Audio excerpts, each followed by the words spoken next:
SP office में ज्ञापन दिया था कि मुझे सुनील शर्मा जैसे दरिंदे से आप न्याय दिलाइए, मुझे संरक्षण दीजिए। लेकिन पुलिस प्रशासन संरक्षण देना तो दूर की बात है, वो मेरी इज्जत तक नहीं बचा पाए। मैं एक कमेंट को लेके यहाँ आई थी, उसके बाद मेरे ऊपर 1000 कमेंट हो गए। कोई मुझे सुपरखा कह रहा है तो कोई चरित्रहीन कह रहा है, कोई मुझे धंधे वाली कह रहा है तो कोई ये कह रहा है कि फेम के लिए कर रही है। कोई एक एसपी ऑफिस से जुड़ी महिला ने कमेंट किया है कि मैं पैसे के लिए सब कुछ कर रही हूँ। आप मुझे बताइए कहाँ न्याय मिलेगा मुझे? अगर मैं यहाँ प्रशासन से भी उम्मीद ना करूँ तो किससे करूँ? ये पूरा मामला क्या है, मसला कैसे शुरू हुआ? मसला ये 2020 के चुनाव के बाद, जब उपचुनाव हुआ था उसके बाद से शुरू हुआ है। सुनील शर्मा के जो तुच्छपुतिया गुंडे हैं वो निरंतर ये इच्छा रख रहे थे कि मैं उनके पास जाऊं, क्योंकि मैं उनकी कुछ अनैतिक इच्छाएं थी वो पूरी नहीं कर सकती थी, इसलिए मैं उनके पास जाती नहीं थी। उसके बाद उन्होंने 10 लाख रुपए की मुझसे टिकट के लिए मांग करी थी, क्योंकि मैं चुनाव लड़ना चाह रही थी। मैं वो भी नहीं कर पाई, मेरी स्थिति नहीं थी 10 लाख रुपए देने की। अब आप ये कह रहे हैं कि मैं टिकट के लिए सब कुछ कर रही हूँ, ऐसा नहीं है। ये बात है एक महिला के चरित्र की।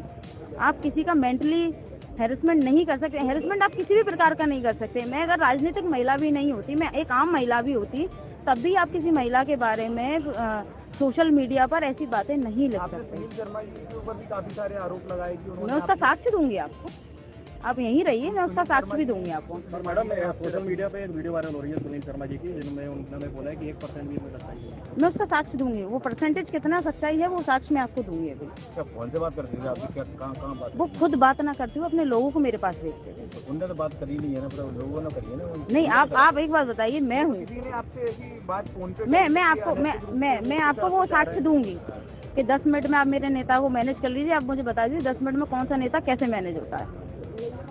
क्या चाहती हैं आप? मुझे न्याय चाहिए, सुनील शर्मा के ऊपर एफआईआर चाहिए। उससे जुड़े जो गुंडे थे जिन्होंने मुझे हैरेसमेंट किया है, मेरा मेंटली और सेक्सुअल भी करना चाह रहे थे, जो हुआ नहीं, तो उसके लिए एफआईआर हो तभी मैं यहाँ से उठूंगी। अच्छा, ये बताइए, ये पूरी जो चीज है वो कब से चल रही है? 2020 के चुनाव के बाद। अच्छा, और ये सब हुआ कब?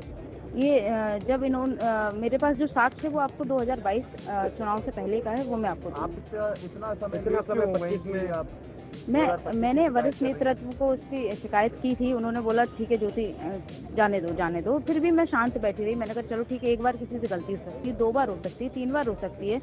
निरंतर अगर किसी से गलती होती रहे तो वो गलती नहीं होती, अपराध होता है। पार्टी भी कोई कार्रवाई नहीं कर रही? नहीं, पार्टी कोई कार्रवाई नहीं कर रही है, और अभी भी मुझे ऊपर दबाव बना रहे हैं कि आप समझौता करो। मैं कितनी ही बातों पे समझौता करूं? इसलिए कि मेरे अपने चरित्र पे उंगली उठाई, इसलिए कि आप मुझे सुपरखा बुलवा रहे हो, इसलिए कि आप मुझे चरित्रहीन बुलवा रहे हो, इसलिए कि आप मुझे किसी की बीवी बुलवा रहे हो, इसलिए कि आप मुझे 12-12 साल के बच्चों की माँ बुलवा रहे हो।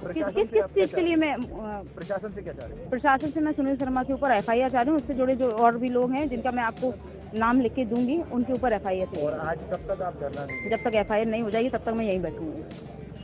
सर, महिला ये धरना दे रही है, क्या पूरा मामला है? जी, इनने पिछले मंगलवार को जन सुनवाई में एक आवेदन दिया था कि इनके खिलाफ किसी ने सोशल मीडिया पे पोस्ट किए जिनसे इनके सम्मान को आहत पहुंची गई है। तो क्योंकि उस समय जो इनने एड्रेस बताया था वो हजीरा थाना क्षेत्र का था, तो हजीरा थाना क्षेत्र में आवेदन गया और हजीरा थाने से इनको नोटिस भी तामील कराया गया। इनने नोटिस तामील करके ये कहा कि मैं अपने बयान एसपी ऑफिस में दूंगी और मैं थाने पे नहीं दूंगी, और आज ये भीड़ इकट्ठा करके एसपी ऑफिस में आ गई हैं। तो हमने इनसे पहले भी आग्रह कर चुके हैं कि आपके पास जो भी तथ्य हैं आप हमें वो प्रस्तुत करें, और उन तथ्यों का गुण दोष के आधार पे हम दूसरी पार्टी का भी पक्ष जानते हुए इसमें हम अग्रिम कार्रवाई करेंगे। बट इनने उस रूट को ना चुनते हुए यहाँ पे भीड़ इकट्ठा की और अनावश्यक प्रेशर बनाया जा रहा है इनके द्वारा पुलिस पे। अभी भी हमारा इनसे यही आग्रह है कि अगर ये चाहें तो अभी यहीं बयान दे दें हमें, और हम इनके बयान पे अगर उसमें जो भी कार्रवाई बनेगी वो हम कार्रवाई करके अग्रिम विवेचना में लेंगे। तो सर, मतलब पुलिस प्रशासन ने कार्रवाई से मना नहीं किया? हमने कोई मना नहीं किया। हमारे पास नोटिस भी है जो इनके द्वारा हमें तामील किया जा रहा है। इनके द्वारा सहयोग नहीं किया गया आवेदन पे, इस वजह से अभी तक अग्रिम कार्रवाई नहीं हो पाई है। जैसे ये बयान देंगे तो हमने इनको सुनील शर्मा जी को भी नोटिस तामील करा है। इनके बयान के बाद ही उनका पक्ष जाना जा पाएगा कि इनके क्या आरोप हैं, उसके बाद ही उनसे समझा जा पाएगा, और उसके बाद अगर लगेगा तो हम उस पर अवैधानिक कार्रवाई करेंगे। क्या कारण है जो साक्षी प्रस्तुत नहीं कर पा रहे हैं? अब वो तो यही बता पाएंगे कि क्या कारण है। साक्षी बनाना चाह रहे हैं। अब अभी ये हम सही स्थिति में नहीं रहेंगे इस पे कमेंट करना। एक बार इनका बयान आ जाए उसके बाद ही हम इस पे कमेंट कर पाएंगे।